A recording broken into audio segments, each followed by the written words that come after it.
So Yeah, just let him go here. Mr. Sakamoto is a friend of mine for about 10 years. And matter of fact, I just contacted him that I'm going to be in Japan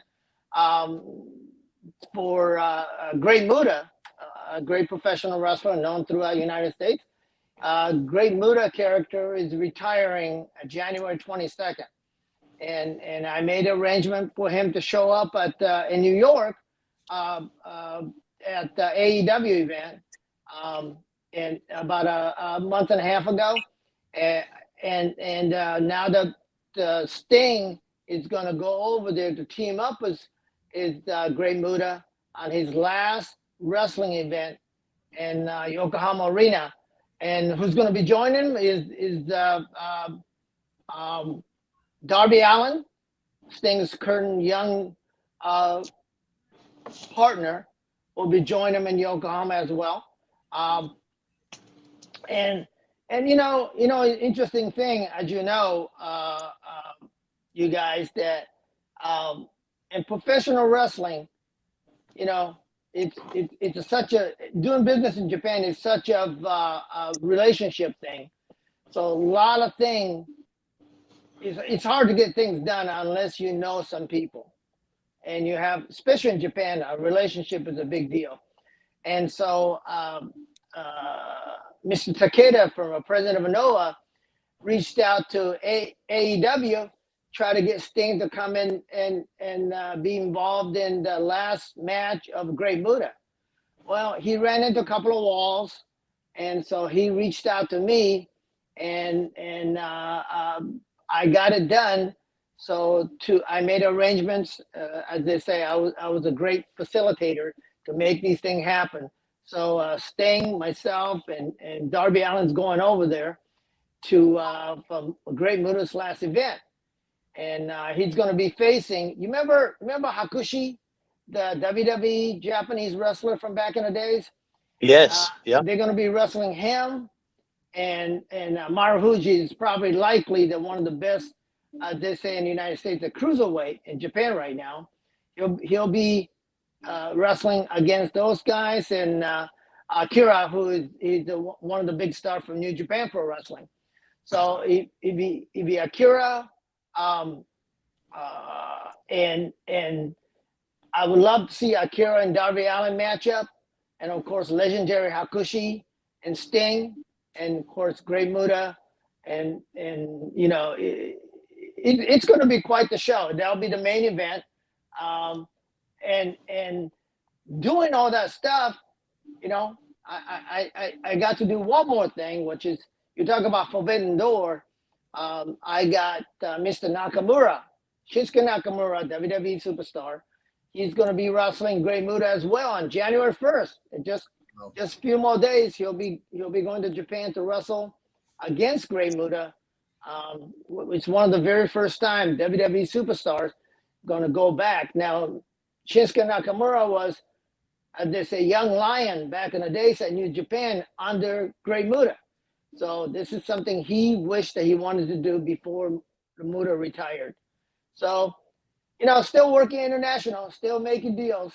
And man, you're making some tremendous deals there, Sonny. That's awesome. And you talk about the history between Sting and the Great Muta. I mean, for those of us that men of a certain age and women, we remember that rich history, man. And that is tremendous. And I got to ask you, Sonny, do you know a Japanese wrestler by the name of Sho Tanaka? Sure. Yeah. I have a great story. What a great young man. So when Stephan Bonner had his first MMA fight, which I booked him for, I was broadcasting for House of Glory in New York City for their big summer show. The match was supposed to be against Matt Riddle, and Bonner and I went to the city together and shared a room together in Queens with that fight, because it was right at New York City Arena.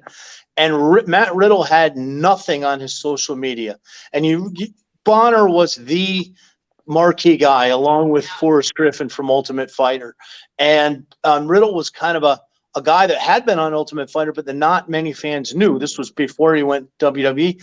And Bonner says to me, he goes, He goes, I don't think this guy's going to do this match because he hasn't written anything. You know, you normally, when you got a big match like that, you promote it, right? Right. So we're at the hotel the day of the match, and it was before we went over to the arena. It was in the afternoon. And what do you know? We get a call from the promoter. Matt Riddle backed out. He literally had a booking the next day that he wrestled on. He said he was feeling sick or something, but he literally wrestled the next day. So I took the opportunity when I was calling the match to say that Riddle got a case of the pussyitis. And Sho Tanaka stepped up to have that match with Bonner last minute, speaking almost no English. And I remember we were in the back with Bret Hart, who was the special autograph signing guest. Sure. And I remember Bonner and I were telling Bret, and the guys, they just went out and wrestled, and they had a hell of a match. And that's really what pro wrestling is. They couldn't really talk to each other or communicate. It was Bonner's first pro wrestling match. He'd been training with Disco, with Glenn Gilberti in Vegas. And and I've got to give it to Sho Tanaka. You know, I know Sho had some MMA fights in Japan too. He had some pro wrestling matches against Kazushi Sakuraba, the legend. And this young man was a professional. He was awesome. And as Japanese wrestlers, Sonny, as you know, Japanese wrestlers often are great professionals. Yeah, and what people don't realize about Japanese professional wrestler, you know, from back in the day of Masayoshi Saito, who was Olympian, 1964 Olympian for Japan. Absolutely. Their lineage, I mean, they're almost all Yuji Nagata as well, right? All those guys, a lot of those guys are shooters. They're for real. They come from amateur background or sumo, one of the toughest men we know in professional wrestling, Haku Tonga. You know, of course, he was recruited out of Tonga to become a sumo fighter, sumo wrestler. And that's where he came. Sonny, being old school shooters, we have to explain if there's pro wrestling fans that don't know sumo. Back in the way that I coach, and I still coach wrestling, high school wrestling, and I coached for Fighting Edge MMA school, which is with Phil Collins, who knows of your great history. He goes way back in kickboxing. Sumo, I still train that in high school because it's great for hand fighting. But way back when I was in school wrestling, we trained sumo, and you got to knock the guy out of the circle. A lot of people don't know the rules of sumo, and it's great for teaching hand fighting and balance. Those slaps that they do, tataki, the hand slap they do, holy bucket. I mean, yes, it's open-handed, but you get whacked with one of those, it's going to ring your bell. And very simple. Rules are simple. You touch the ground, you lose. You go out of the circle, you lose. And really easy for fans to follow. Even if you've never seen sumo, here's the rules. And watch these huge men go at it. And no weight class. Of course, there is advantage of that's why they eat chankonabe, as you know, the high calorie food that they eat. But way they train, I don't think people realize, Japanese pro wrestling dojo or school, a training center, is designed after Japanese sumo. So their training is, to say the least, it's pretty brutal. But I tell you what, you don't want to meet those guys anywhere, Definitely not.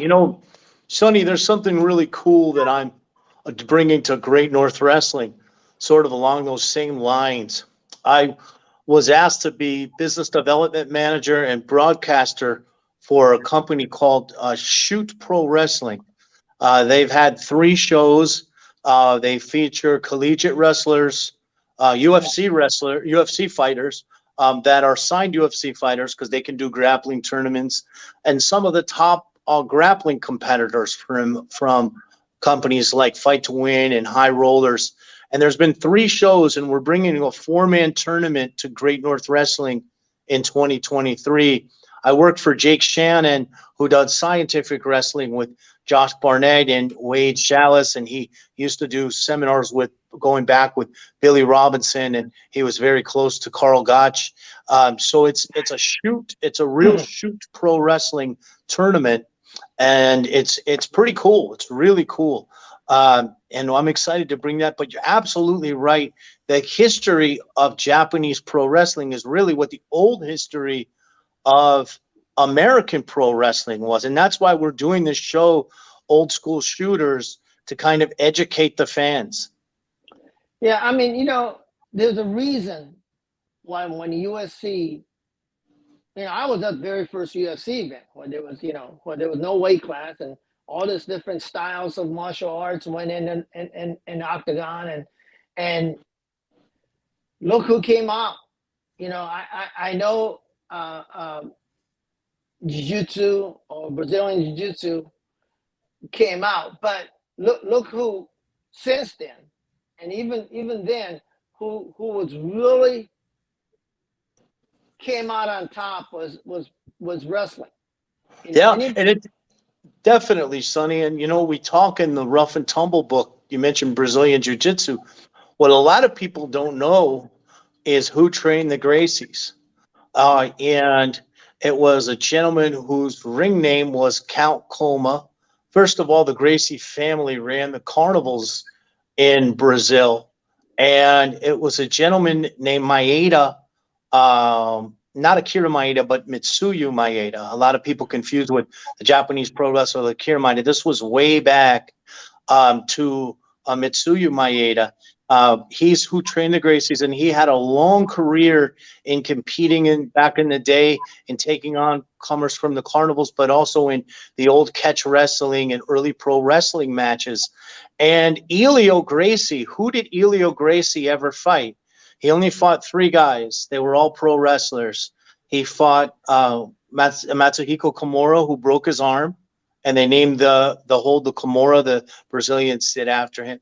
He fought Ladex Zbyszko, an old-time pro wrestling shooter who really brutalized Elio in that fight. They ended up calling a time limit on it.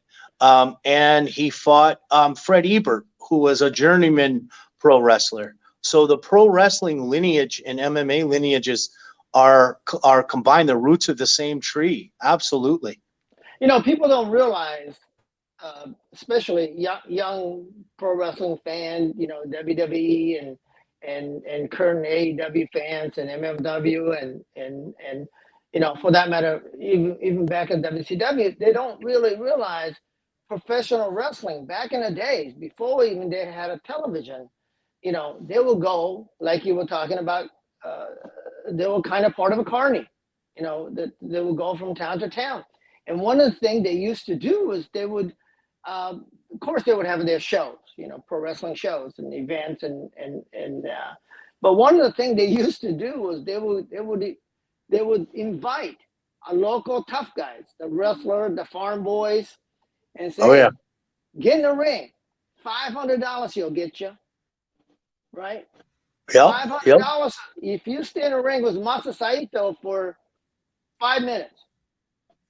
You survive 5 minutes in a ring with Masayoshi Saito, and you know, you won yourself $500, so there'll be a prize money for it. And yeah, and I talked to Masayoshi Saito about it, you know, before he passed away. Yeah. And he would tell me the story. I said, Masa, did you ever lose? He goes, he kind of, you know, he had that little sheepish smile, and he would say, no. He had this very deep voice, and he said, no. He says, and he, you know, remember his finish move was the ankle lock. You know, he would take your ankle and just snap it. And he said, you know, he said if they didn't tap, he would just snap their ankles. And I asked him, absolutely. I said, didn't you run into real tough guys? He said, Sonny, I never lost because that was his livelihood. You know, he wasn't gonna lose. That was his mindset. He would snap their ankles and dug their eyeball out. You know what I mean? Yeah, yeah. I mean, these are That's real awesome. legit You know, tough guys. we have a special treat coming for the fans along those lines, because One of my mentors in submission grappling and MMA was the late Billy Wicks, who was from the Carnies, take on all comers, Carney guy. All the old timers like Jerry Briscoe, who we had on the show, have so many great stories about Billy Wicks. And I got the opportunity to learn from him. And also, he introduced me to great Mephisto, Frankie Kane, who had done the Carnies, but also fought in the Smokers. And going back about 16 years ago, I did a DVD with those two guys as a tribute to them as my mentors. It was called The Tale of Two Carnies.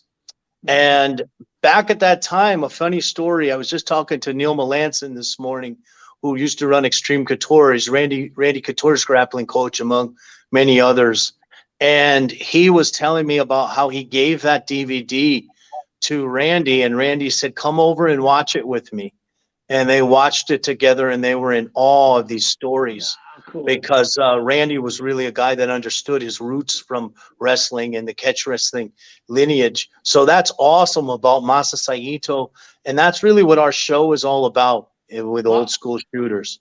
Well, I got to tell you one more story. We go about Masayoshi Saito.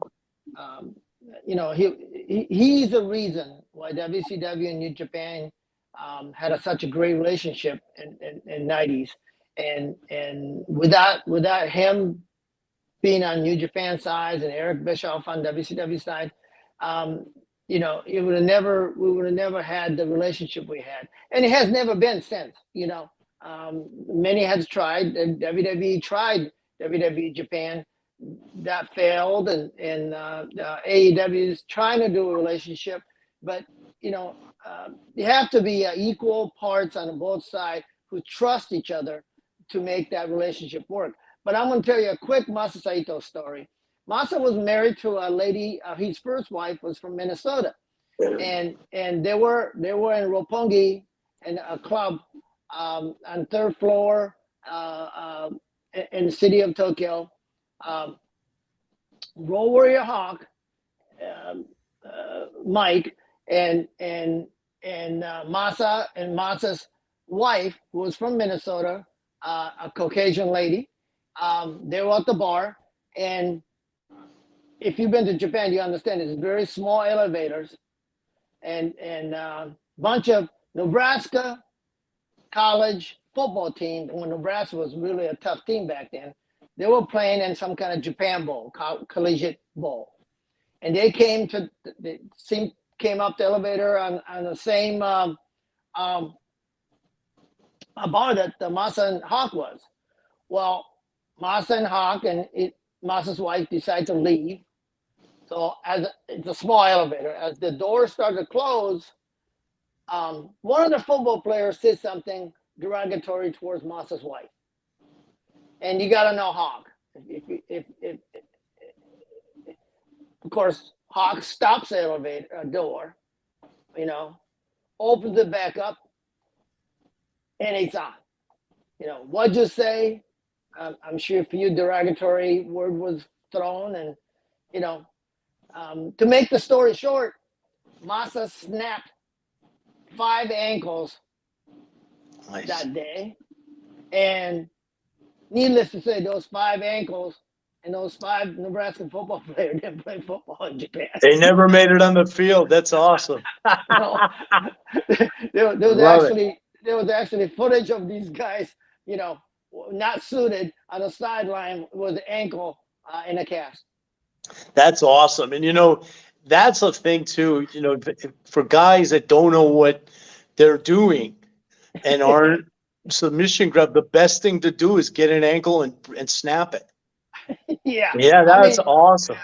If you remember when Frank Mir fought Brock Lesnar that first time, that's what he did. He was getting beat up, and he got a hold of that ankle. I watched that fight with Frankie Kane. I had him watch that with me, and he was a guy who loved the ankle crank, and that he set him up perfectly.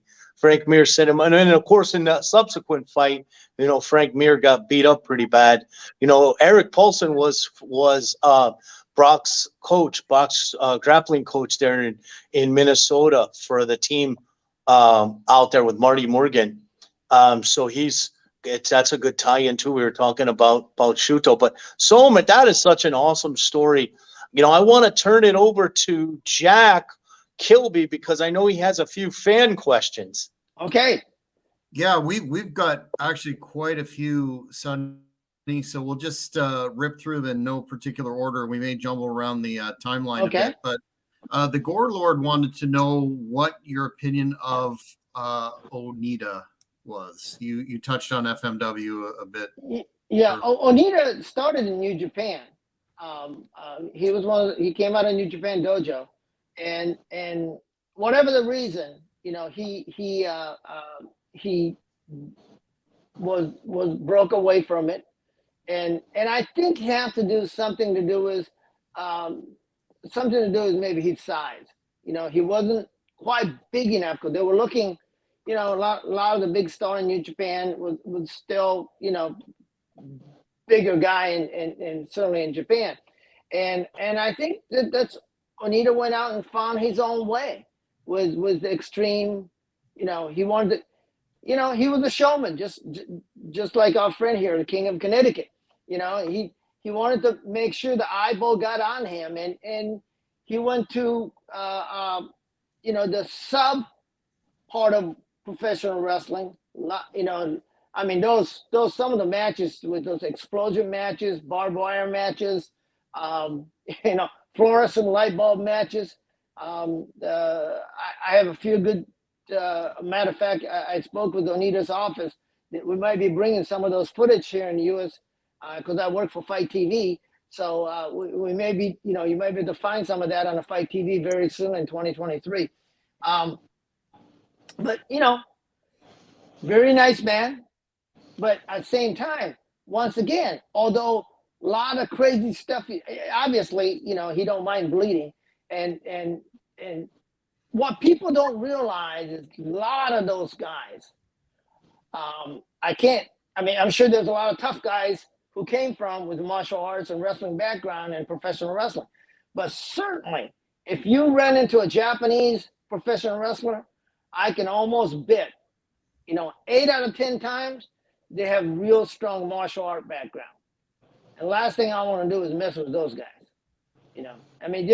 Just to say, it's better buying him a drink than try to mess with him. Yes, because Sonny, let's look at that. Japanese mixed martial arts, or what's called mixed martial arts now, came out of professional wrestling. Talk about Tiger Mask starting Shuto. You had Pancras. Inoki was really, Inoki, yeah. But also, Suzuki and Pancras and Rings came out of professional wrestling. They all did. Pride Fighting Championships came out of professional wrestling.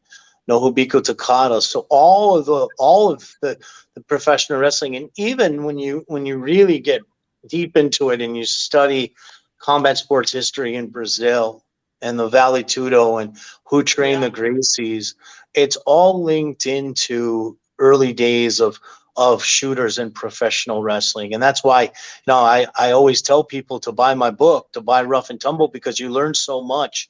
We trace it all the way back to the days of the Martin Farmer Burns is from Iowa and the start of wrestling in Iowa. And it's a history that the fans really ought to know, because nowadays, I think, and that's why I'm so excited about working for Shoot Pro Wrestling. Nowadays, I don't like the way that the fans watch professional wrestling. They should be watching it as a sporting event and not as trying to be a booker or something. They should be able to be on the edge of their seat. And I'll tell you what Billy Wicks told me. And when he said, when you do professional wrestling, you let those people know there's not a damn thing you do in that ring to your opponent that you can't do to every one of those fat slobs that paid a ticket to see you. And it was true. That's the way that I did it. And that's why, I brought Phil Baroni, who was just on the show, and Stephan Bonner and Kamal Shalarus into professional wrestling from MMA and from UFC. and told them the same thing. And I think that's what the fans really, they'll enjoy their experience more when it's strong and believable. Yeah. Well, one thing, as I was saying about Masa and Haku, those guys, you know, they will not lose because they literally believe that they're protecting a business. So they're a shooter at heart. So they're not going to, like Masa said, I'll dig out somebody's eyeball. I mean, they're not going to lose in a street fight. You know, Yeah. That that's their mentality. And you know, amazing amount of respect to them. I mean, you know, I love Masa. I miss Masa a lot. You know, and what a great, and he was one of the kind, you know, Masa and Haku both, you know, they both held my babies, my kids, and they're the most gentlest, you know, scariest man I know. But they were the most kind and gentlest man I also know. You know, I can say that about Haku, and I think everybody will repeat about that. You know, they're just, you know, scary as that they are, and what they can do to another human being. They're very Sonny, kind. I think the fans would want to know this, and I'm sure there's probably a fan question in there. Speaking of Masayoshi Saito, did he ever talk to you about what happened with him and Ken Patera? Because Oh he yeah. supposedly beat the hell out of some of those cops. No, you know what really happened? From what Masa told me was this. You know, they were in Wisconsin, and you know, Masa ended up doing time in Wisconsin. And it's really unfair to Masa because I'm sure he didn't have the right representation. The Japanese guys working in the U.S. Didn't really be able to communicate. You know, I'm sure. What Masa told me was that this is Masa's version. You know, I mean, I wasn't there, but Ken Patera and Masa went to McDonald's. I think they walked over, from what I understand, from their hotel, and Ken couldn't get Mr. Patera could not get what he wanted, and whatever the reason, he got really upset and took a boulder and threw it in the window, and broke the window. And of course, you know, nobody gonna stop them, so they go back to their hotel room. You know, at this point, Masa hasn't done anything, and they knocked on Masa's door in a hotel, and he sees a couple of cops, and one of the officer was a lady, and decided to spray him. You know, I'm sure they told him, hey, and there was no communication, and you can imagine, you know, Masa doesn't know what's going on. He has some idea why they're there, but he didn't do anything. So he gets, next thing you know, they want to arrest him. This little, you know, police officer want to arrest him and try to get physical with Masa and put a handcuff on him. And Masa, you know, Masa said, no, I didn't do anything. You're not, of course, he's speaking in Japanese, you know, and he resisted because you're not putting a handcuff on me. And next thing you know, they spray him with the mace. You know, Masa snatched the mace and chucked it and shoved the cop one way or another. That was it, you know, resisting arrest, and he did some quite a bit of time, not long period of time, but he got convicted for assaulting a police officer and ended up doing time. Yeah, and the ironic part is Ken Patera has been interviewed on this channel numerous times. Indicated that it wasn't him that threw a rock, but a disgruntled employee. And they basically sent a platoon of police officers to arrest Ken and Masa. So speaking of famous stories, we've had a couple of fan queries about the now infamous WCW Collision in Korea pay-per-view in 1995 in front of varying numbers of folks, including the profile of the 2-day event on the Vice Ring, Dark Side of the Ring series. one fan wanted to know in particular, Carlos, about the story whereby Hawk and Too Cold Scorpio got into a alleged physical altercation, and whether that was legit or not, simply because in the same story, Scott Flash Norton talks about how they were even listening to his phone calls, and he got dragged down and threatened for burying North Korean. Yeah, so people are just wondering if how and the logistics behind that fight between Scorpio and Hawk. Well, yeah, I'll put in, I'll put them in context that, first of all, Scott Norton said they didn't tell us about, watch your P's and Q's when you went to North Korea. Come on, Scott. We're going to North Korea. They told us, they told me, and I got called from Japanese government. I got called from U.S. government. They said, hey, we don't recommend you go. They flat out told us that. We can't guarantee your safety. That's our government telling us that.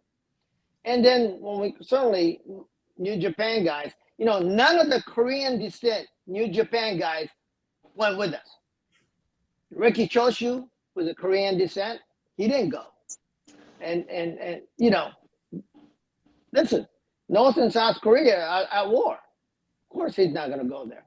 And honestly, if you were Japanese, Japanese, unfortunately, during the war, occupied Korea, and they weren't very nice to those people. So, their history of where they view Japan, and of course, their history of where they view the United States, is whether it's propaganda or not, it's pretty negative. So for us to go there, of course they're going to look for any excuse to use anything if we did anything wrong for the heathen that we are, the Americans, And imagine this. I mean, imagine you're North Korean who has never seen American. All you have seen, or you image American, is these evil, over glutton monsters, right? And honestly, what does Scott Norton look like? That's right? How he looks.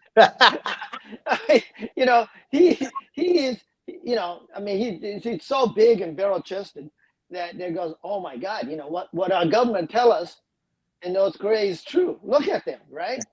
And of course, who's the leader of our group? Ric Flair, bleach blonde and we got to get to Ric Flair too. And so, we fit the image of evil empire, right?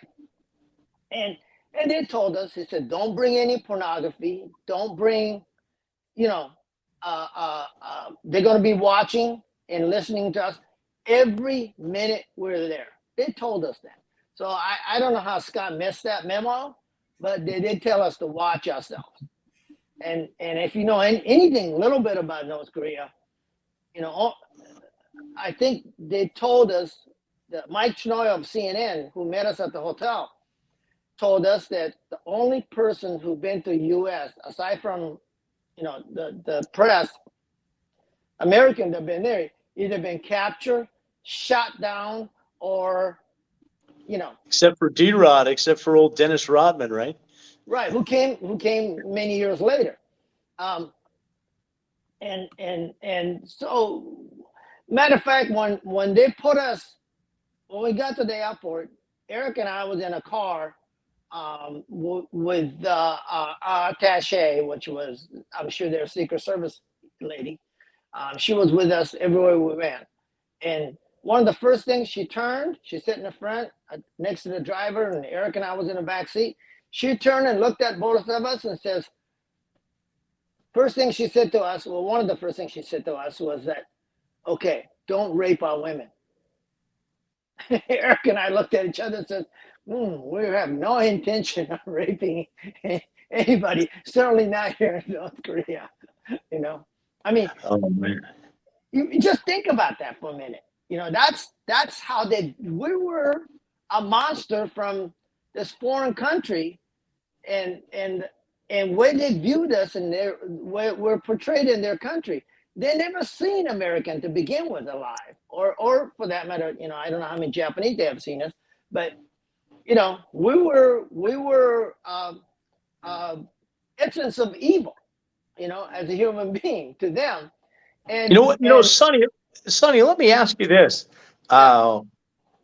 Why, and I understand that with the propaganda, why then did they bring American and Japanese professional wrestling over for a show? It seems kind of counterintuitive, right? Well, see, Antonio Inoki, this was all came from Antonio Inoki's relationship with North Korea, right? Because of Rikidozan, Antonio Inoki's the father of Japanese pro wrestling. Oh yeah, now I knew Rikidozan was originally Korean. Was he from North Korea? He's a North Korean. Oh, okay. So we actually, while we were there, we went to visit his house where he grew up. It's kind of shrine there. There's a crazy shoot story staying on topic with the show that we can't glaze over. Rikidozan and Masahiko Kimura, and the legend fable. I'm not sure how much truth there is to it, but with Rikidozan shooting on Kimura in the ring, and then subsequently Rikidozan drinking at his bar and getting stabbed to death with a rusty blade and beating the guy up that stabbed him to death, but continuing to hang out and drink, and then dying at his bar. And the legend, as it goes, at least, and this is an old shooter story, is that the killer was sent by Masahiko Kimura. Is there any? Do you? I'm sure you've heard the story, but yeah, I heard the story. So put things in context. So what happened was, fact that Rikidozan was Korean. Kimura was a judo guy and judo champion. Yeah. Probably gave up quite a bit of weight, I think, to Rikidozan for that matter. Oh yeah, definitely. And he was, I don't know if it was a shoot or work fight, but it was definitely a pro wrestling match. It's interesting because the top grappler in the world right now is just on Joe Rogan's show with Gary Tonin, and they watched that. And Rogan, they all thought it would turned into a shoot because it's a legendary fable.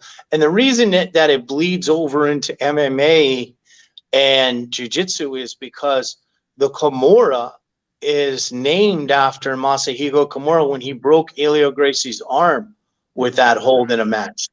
Right. Well, what's interesting is so from what story goes is that Japanese mafia, maybe Yakuza, didn't take kindly to the fact that Japanese champion judokai lost to not a pro wrestler, but lost to a Korean. I think that's, because of, you got to remember the time period here. Sure. Not that far, after the war where Japanese occupied Korea, and so they didn't take kindly to that. And I think I don't know what the story is, and I think what I think is that some of the Japanese people, gangster, didn't take kindly to that, and I think that bled into the Rikidozan's death, and going back because he was a father of pro wrestling, and of course the Giant Baba and Antonio Inoki being the top two students of Rikidozan, All Japan, New Japan, and being a politician that Mr. Inoki is, he kept that relationship, and that's where the pro wrestling comes into. And getting back to your original question, and so him becoming a member of a diet, which is like a senator here in the U.S., kept that the bridge of the relationship with North Korea. Inoki was the only one who was going over there, having this relationship. Matter of fact, Inoki's relationship was so strong with this peace festival, what Inoki called. That's what we were there for, to introduce American through pro wrestling, which is kind of odd, like you said, but it as a goodwill. We can still compete, but we don't have to kill each other, kind of thing, right? And introduce the citizens of North Korea to this art form or this entertainment. And because Inoki had such a great position in North Korean and great leader Kim Sung-yeol, they printed money just for Inoki while we were there. He had his own money for a couple of different reasons, so that citizens of North Korea can hoard U.S. dollar. Sure. You have to exchange it. That was one of the reasons. And I have a stamps that was with Inoki's likeness. Wow. I mean, it was that big a deal. They said, what I was told was that it took 5 years planning to have that event there in North Korea. And if you've been there, if you've seen the video, the Mayday Stadium, where there's 185,000, 189,000 people. And if you can imagine how big it was, with that on one side of the stadium, they made like a pixel. Every little kid had a flip card. And think of that as a pixel in a television. And they shot missiles, no kidding, from North Korea, and these animation pixels, and they would shoot this missile. They would shoot this missile across the whole side of the stadium with these pixels, and aim towards the United States while we're sitting there watching this show. Wow. So it's kind of a show of power too. That's wild. Oh, yeah. Yeah. I know we're going to be running low on time, and there's something I didn't want to miss here. And have you seen what's been going on lately between Ric Flair and your good friend Eric Bischoff? Yeah, I saw some of those. Yeah. Oh man, Well, did you see what happened between? Well, Jack can tell you. Well, a long story short, Mr. Flair took exception to some of the exchanges that had with Wendy at the time, and made some comments that were synopsized on the Hannibal TV here, probably in a moment of lapsed Moment of judgment. drunkenness, But I think. who was speaking? Jack. Who was speaking? It was Ric Flair exchanging some text messages with the King. He had taken exception.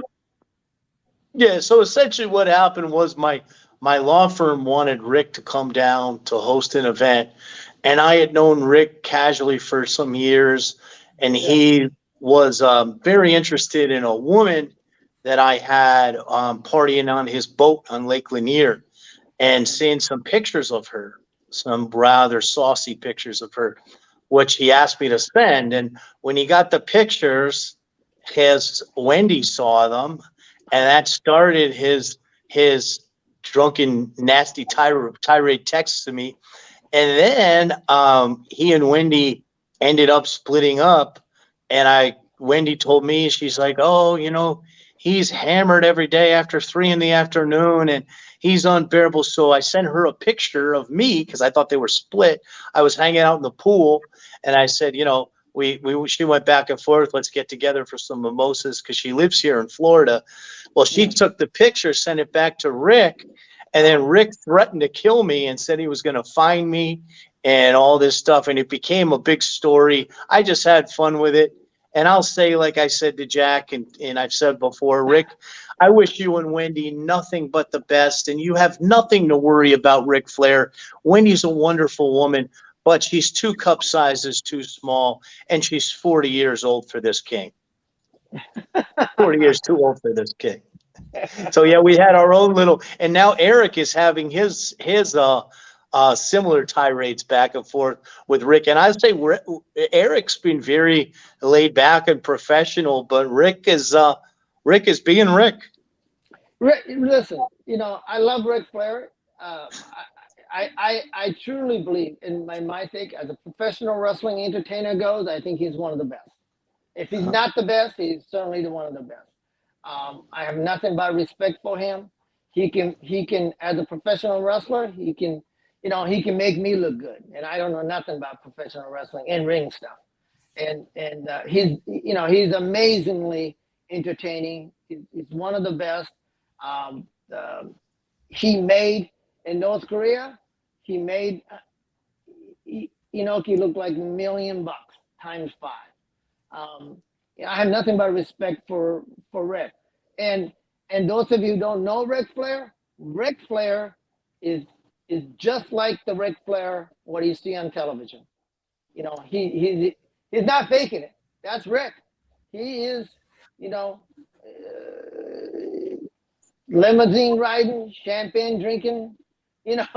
That's him. And love him. I'm fortunate that Rick and Eric, after all these years, is having a little, spats. But listen, Eric's a dear friend of mine, and I have nothing but respect for Ric Flair. And anybody who knows Rick, right? He ain't Oh yeah, I love it. Laying down. So I love Rick, and I said this to Rick, and I still love to do it. I said, Rick, I'll give you your revenge. You have this heat with me. I'll give you 20 unanswered chops in the ring.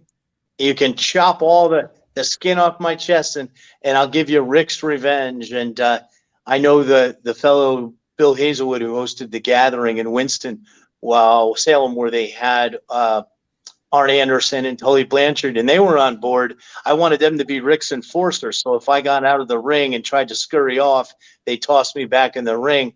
But Rick hasn't gone for it yet. But I wish you a Merry Christmas, Rick. And again, this chest is all yours for the chopping if you wanna do it. Well, Sonny, we're rapidly running out of time, but I wanted to squeeze in just perhaps one more fan question from Twitter. okay. Who asked about your time managing, some of the premier luchadors in WCW during that really groundbreaking period. I believe Psychosis and LA La Parca, yeah, LA Parca. Did you have a sense at the time just how business changing and revolutionary the invasions of the luchadors into WCW and prominence in that prime TV time was? Yeah, I was, in essence, I'm new to the business, so I was involved in it for a couple of different reasons. Obviously, it was really easy, and I'm blessed and honored that I had opportunity to manage all the Japanese greats, right? Hokuto, Bo Nakano, Masayoshi Saito, Kensuke Sasaki, Jushin Thunder Liger, Chono, Kanemoto, Otani, and Great Muta, and many, many more for that matter. But I think two things I got to do that I think it was great was that when I got to manage the luchador, one, because I became, in essence, I was a mouthpiece, right? And style is so different. They're high flying, the luchadors, where Japanese wrestling professional wrestling is a little tighter, a lot closer. Being a shooter, I mean, they make you believe. those chops are really chops. They're not, those hold that they get you in, it's a legit hold. And when lucha style is a little bit more on this side of center, where a high flying, unbelievable, almost acrobatic stuff. So when you take somebody like Ultimate Dragon, who combined those two of style wrestling, and I think that's one of the reasons why the people like Ultimate Dragon and those Japanese who studied and in Mexico as well. I think that those are one of the great wrestlers as far as entertaining wrestling goes. I was honored to be able to manage those guys because I knew they were the top, top of luchadors that was coming over. And you know what made WCW so great? And it was one of the reasons was because we had time. You can't do 3-hour Nitro without having unbelievable wrestling by luchadors and Japanese. Yes, there was obviously storyline of Sting, NWO, Hulk Hogan, Hall and Nash, all those storylines, which was, the mainstay of professional wrestling. But at the same time, you can't just eat, filet mignon all day long, right? You gotta have the fruit and salad on both sides of that thing and some veggies, and that's what we were, and made those 3-hour Nitro certainly entertaining and enough variety for many of the fans, and I think that's what made Nitro so great. Yeah, it was such a great time, Sonny. It was such a great time. And like a variety show, like you said, you can't have everything the same on any show or you're going to lose the audience. And I think WCW did a great job of blending the different styles of wrestling and entertainment. I remember some of the great characters and gimmicks that were funny too back in that time, like the Mama Lukes were a funny one that I enjoyed. I just saw Vito here in Florida back a few months ago. So yeah, man, it's been great having you on. I see, Jack, that our guests are getting impatient. Our next guests, because we had a delay. I see the texts coming along the banner. But Sonny, this was an awesome show. I want to give you an opportunity, Sonny, first to plug anything that you have going on. Well, you know what? There's a couple of announcements going to be made. I can't make it public yet, but there will be new, different kind of women wrestling. Involves all the Joshis. Many Japanese, one of the great Japanese independent star will be coming over as a group with a new company starting in the United States. I think it's based out of close to you, out of New York. So that's something you can look forward to in the coming year. And of course, I'll be going over, I'm a big fan of Joshi wrestling, how tough they are, how dedicated they are. And you got to remember, we're talking about WCW, Akira Hokuto, Bo Nakano, Kyuri Suzuki, Ozaki, we introduced those real tough women wrestling way before what is now in WWE and certainly in AEW. That's awesome. I look forward to seeing that. That's a style of wrestling I love, and we can get some of them maybe on a Great North wrestling show with the great Jack Kilby. All right, yeah, I would love to do it.